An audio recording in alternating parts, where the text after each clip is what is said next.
let's have a look at the glorious, glorious majesty of, in my view, the best aeroplane ever built. Over to George and the Vulcan. Yes, it is indeed. Thank you, Kate, so much. Ladies and gentlemen, boys and girls, look to your left and you'll see a remarkable sight. The very best imaginative, thinking out-of-the-box virtues of British aeronautical design and engineering. You could say that this aircraft represents the very best of the great British people. Vulcan has proved herself the single most popular aeroplane in the country. Many regard the Vulcan as the people's aeroplane and proudly bears the title, the Spirit of Great Britain, on her nose. With thanks again to Adrian and Maggie Keats, please welcome the Vulcan!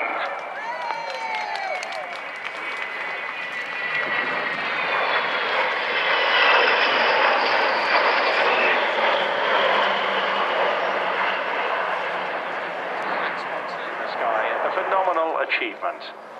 It costs £2 million a year to run. That's about £38,500 a week. And unsurprisingly, raising that sum with the helps of the likes of Adrian and Maggie has been a continuous struggle. But taken to the air again in 2007 has been a phenomenal success. This aircraft originally having been retired by the Royal Air Force in 1993.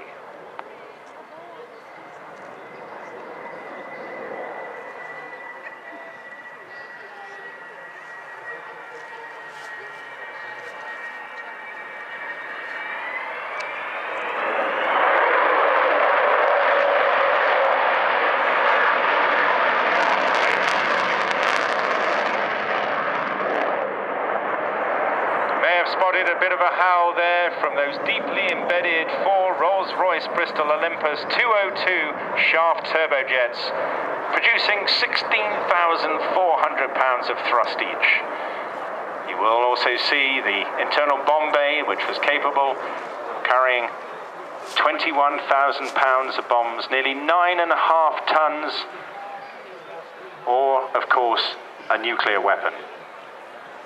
It's a mighty aircraft, but it flies like a fighter. It's extraordinarily agile for its shape and size, and that shape was drawn on a scruffy piece of paper in 1946 by the man who designed the fantastic Lancaster bomber, Roy Chadwick. Very sadly, he died in 1947 in an air crash, so he never saw this brilliant design fly.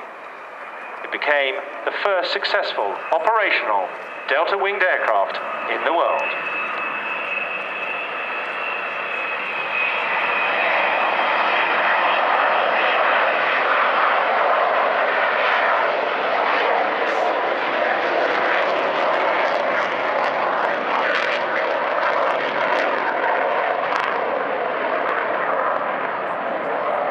Scores of 11 Victors, they dropped 21 1,000-pound bombs on Port Stanley, hitting the runway with 2 of them, making it unusable for fast jet, and made the Argentinians realize that even their own mainland was not safe from the Royal Air Force. And for his efforts, Martin was awarded the DFC and is now the Vulcan chief pilot.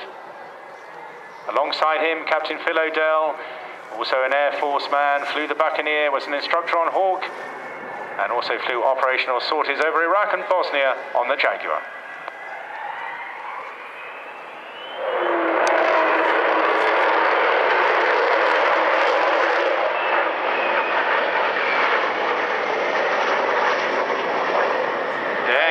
Nuclear deterrent throughout the Cold War. This year, extraordinary enough, it's 25 years since the Berlin Wall came down and the collapse of the European communist regimes, which eventually ended that hold to the Royal Navy. And they became a tactical, low-level conventional bomber. In addition to that, X-Ray Hotel 558 carries the Lincoln coat of arms on its fin and the Panther's head of one group on its nose.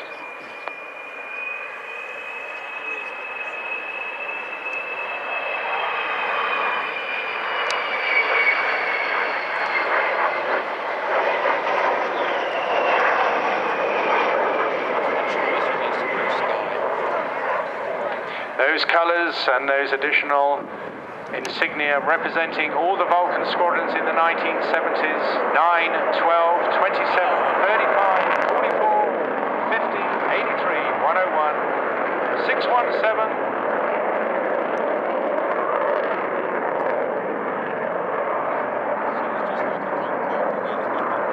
And not forgetting 230 operational conversion unit. Another great roar from those mighty Olympus engines. The aircraft capable of reaching 65,000 feet, able to fly.